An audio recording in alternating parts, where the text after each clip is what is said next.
In this video, guys, I'm going to show you how to export and post your final video to Instagram. With your project open, go to the top. You can select 2K and you can change the resolution, the frame rate, or the color. The settings that Edits has provided is already the standard for Instagram, so all you have to do is select export, and immediately the video is now exported. And once that's done, to post to Instagram, select Instagram. It brings you over to the Instagram app, and from here now you can edit your reel. Make sure your video fits Instagram vertical format. So in the initial stage of creating the project, you would make sure that your video is already in Reels dimension.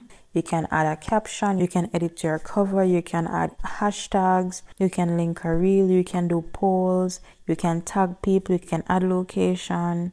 The cover photo is what people will see first on your profile, so choose a frame that's clear and appealing. But once you're done making the adjustments to your caption, hashtags, and cover photo, all you have to do is select share, that is highlighted below, and the video will be shared as a reel to your Instagram. Your new edit will now upload and publish directly to your followers' feed, complete with your chosen audio, effects, and transitions.